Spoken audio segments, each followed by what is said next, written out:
All right, welcome back. This is the sCAP course with Dr. VG. We are on lesson 3. We're talking about bias this week, and we actually have a lot to talk about. So let's hop to it.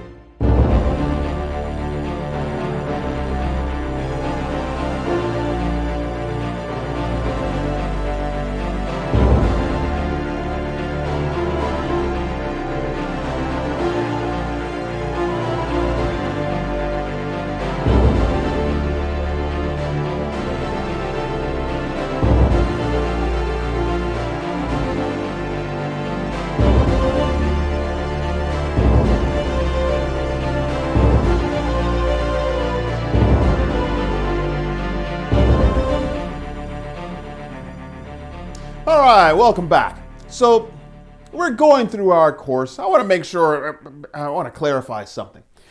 Look, we're going through our course here, and we're exploring critical analysis. I'm trying to bring up opposing points of views so that it could spark ideas, spark discourse, spark, I don't want to say arguments, but proper debate.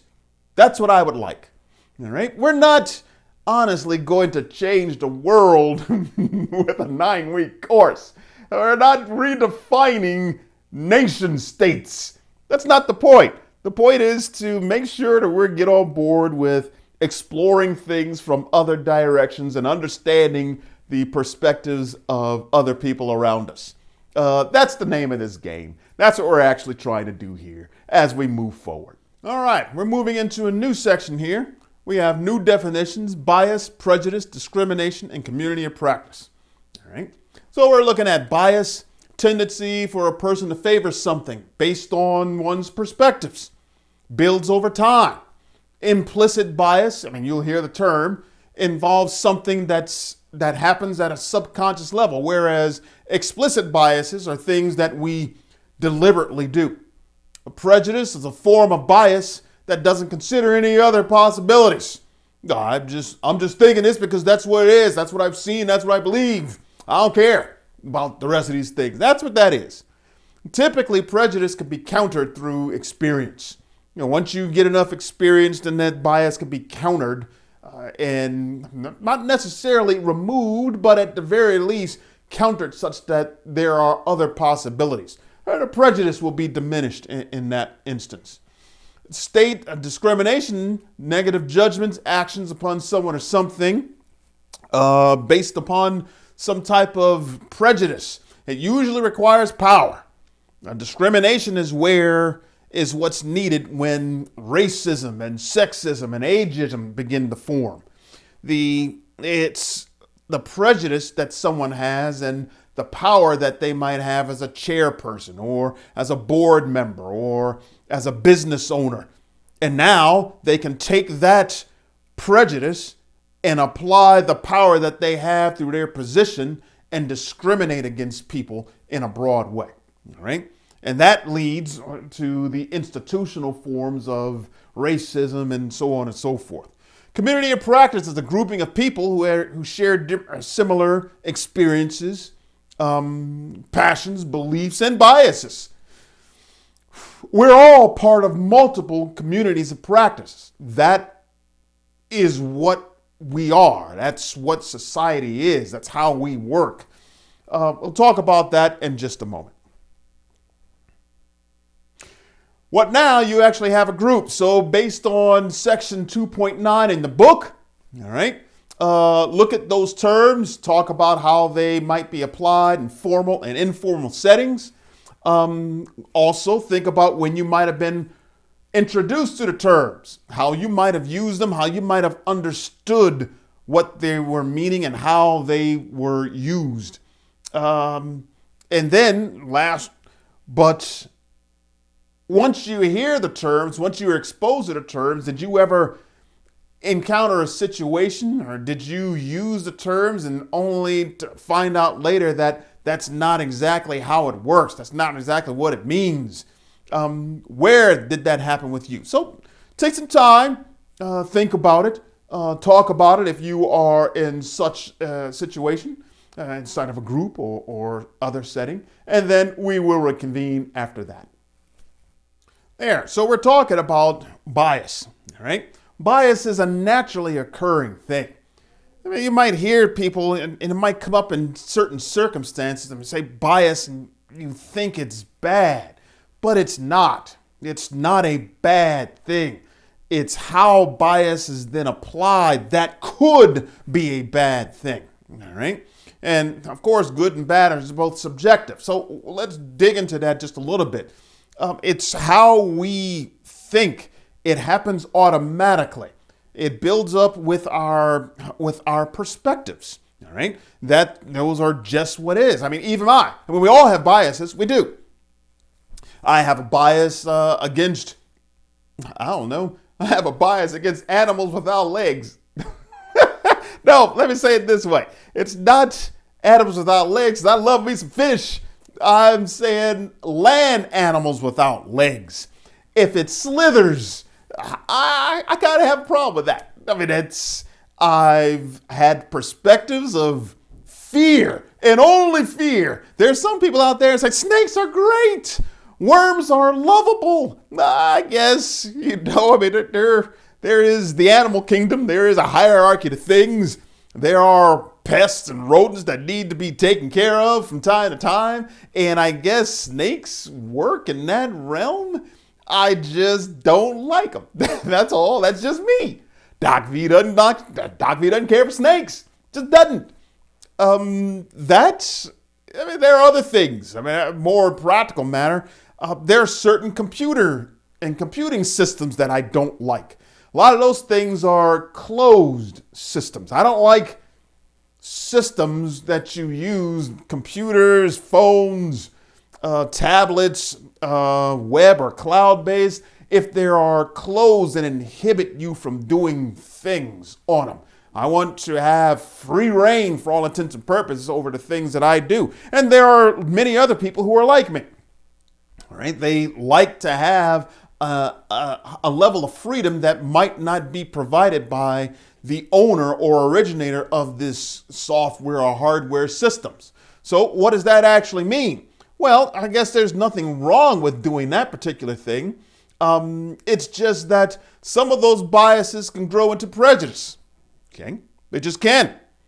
Looking at this in the computer sense, you can see somebody walk up and they're talking on their phone, going about their business. You can see somebody sitting down at a table. You can instinctively see, not instinctively, but you can automatically, immediately tell what they're actually using, what they're doing, what systems that they actually have. And then they're that kind of user. Right? So that's where some of that prejudice comes in. What kind of user are they? They just happen to be using that phone. Well, so what kind of user is that? It's nothing, but it could be prejudicial, based upon prejudice. I don't know if I said that word right. It could be based upon prejudice that you're building over time because of your particular bias. All right, so I can say that I don't necessarily care if you roll in here with some particular thing. I just know sometimes it's going to make it a bit more difficult for me to help you. That's all. And that has to do with my bias and my lack of experience. All right, that's what we're actually looking at. For all intents and purposes, that's where that comes from. Where does this become a problem? So I'm just going to continue to use my bias against closed systems, and then talk about how I've seen how they say, they're that kind of computer user or phone user or whatever. I mean, that's where the prejudice builds in, but it becomes problematic if there's power behind it. So now that same bias, that same prejudice could be held by somebody who's a logistical manager. They might be a manager of computing systems in a workplace, all right? And now they might be, again, manager of a help desk or systems for updates and patches. And now because of their bias, because of their prejudice, and now the power that they actually have, they might not be as keen on making sure the people with these closed systems get all the patches that everybody else gets. They might not be so keen in making sure that the software what did he install? Extensions and or plugins in order for us to be able to communicate remotely via Zoom or WebEx or whatever kind of video conferencing tool. They could not be as responsive to the people of the closed systems so that they can get these patches and updates and plugins. So now the people who might be using the closed systems may not have the same access, all right? They might not have the same opportunity to perform and contribute as other people do, which could, once again, impact their pay. It could impact their performance. It could impact their work-life balance. It could impact a lot of things. So the power that I now have that is backed upon the prejudice that I might be using could discriminate across a swath of people. All right? And that's where the problems begin. That's where the bias can be problematic. It's when it's combined with certain things. It's when we allow it to grow unfettered and begin to impact the life, liberty, and or pursuit of happiness of other people that we see its negative side emerge. All right? That's what we're actually talking about. And as long as we're keeping that in mind, we could what? We could begin to monitor and or manage our actions, manage our expectations, set the expectations for others. As long as we're able to understand them, we won't take offense when other people point it out. I mean, it will only help you on the long run to understand and be more open. Community of practice, we have those kinds of things all the time. I mean, you could be part of, let's say, a biker gang. They have rules. They have guidelines for you to join. They're book clubs. Maybe we are biased against science fiction books. We're not going to use and read any book club or any sci-fi books in our book club. Is that right? Sure it is. Depending on where you're at, if that's how you want to roll, then roll that way. Nobody's telling you after dark to do something.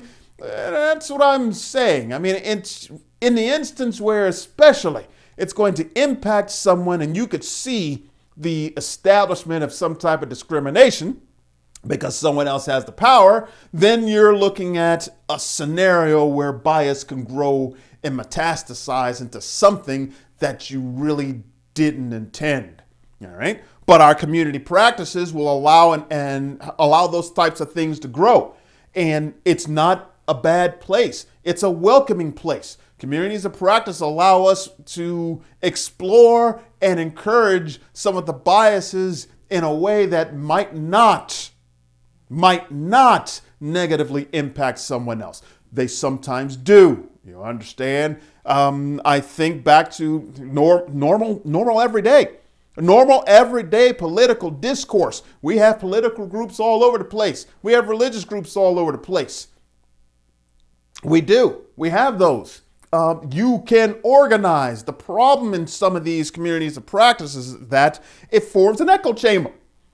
So I'm together with a lot of people. We have the same ideas. We have the same views. We have the same beliefs. And now we form strength in numbers. All right. Now that strength in numbers gives us the power with a bias that might have morphed into prejudice. And it gives us the ability as this now cohesive group to export or project discriminatory actions and practices. That we need to be careful of. You need to monitor that sort of thing. Again, communities of practices are welcome. It establishes community, camaraderie. It establishes relationships, personal exploration and growth. But as long as we don't do that at the expense of someone else's life, liberty, or their happiness. And that brings us to our steps for critical analysis of bias. I told you, it will help us to be able to identify scenarios where bias might be causing a problem or where we might be able to overlook it and just say, well, this is just another person's perspective, and I don't necessarily see this as morphing into anything else negative, but let's roll with it. I mean, so you can be out there. I mean, I've heard this, because this is common event, or this is current events. Just the way that this is. I had friends say something like, cops are always harassing black men, driving while black. Soon as my brother pulls out the parking lot, it's like they were waiting for him. All right. So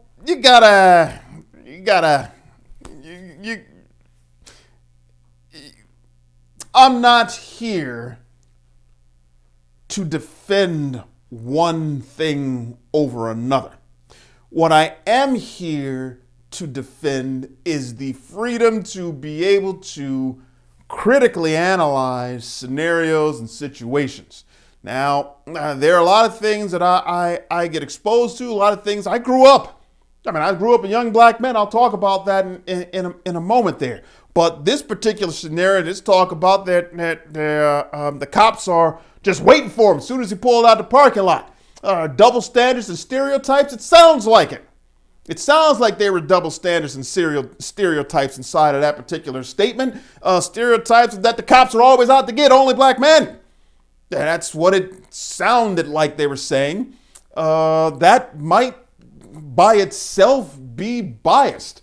Are there other situations where the cops are getting other people?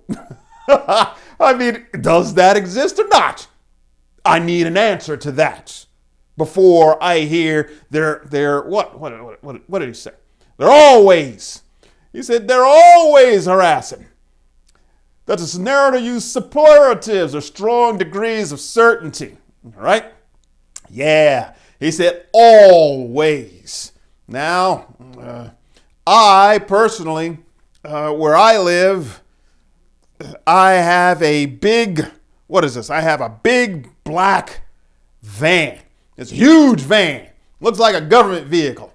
It's a 15-passenger GMC full-size van with windows. It holds 15 people. I don't put that many benches in there anymore, but I told you, family of 9, that's what I had. So family of 9 required a big family or a big vehicle to carry us around. That's what it needed. So I did that sort of thing, carrying my family around from time to time, and everybody knows me. I'm like the only person in this village here who has a vehicle this size who doesn't use that village for work, the vehicle for work. And to be honest with you, I've gotten pulled over once in 13 years of living here. And that had to do with my taillights being out because of, I just didn't know my taillights were out. They stopped me, pulled me over. I didn't have my registration. The sticker on the back. I was invalid, gave me a ticket, went on my way. And that was the time. So I can't say that at least the police and protective services in my particular area are always pulling black men over. That doesn't really happen to me. But then, of course, that's just me, right? I mean, it could be other people. I mean, it could. I'm just saying it. They said, my friend said, always. Does the scenario limit or omit context? It could be omitting context. I know as soon as my brother pulls out of the parking lot, it's like they're waiting for him. Here's what I do know about his brother. His brother rides motorcycles, and he tears it up. When he gets out of a parking lot or he leaves a stoplight, he's gone, just like that. Because those bikes are fast. I mean, real fast. So if you're a person who's sitting at a stoplight on a bike and you know your dog is sitting on power, right? Everybody can feel it sitting there. I mean, we feel your engine. You understand? I feel the power of that thing. I know this guy lights it up. I know he does. I've seen him. So omitting the context here in this particular situation, as soon as my brother pulls out of the parking lot, I know he pulls out of the parking lot like a bat out of hell. This dude is tearing it up. And if there happened to be a protective services person anywhere near it, that's going to draw some attention. It just is. It would do that every single time that I've ever seen. You understand? I mean, that's what I've seen. So I see a lot of issues with what my friend had said. You understand? I mean, it's did. I mean, always. And then not telling me, was he riding his bike that day? Was he driving his car that day? Driving his car is not as bad. When he's on his bike, there's no stopping this dude. No stopping him at all. So does it present homogenized viewpoints as support for statements meant to be taken as fact? Right? It said it seems like they're always waiting for him.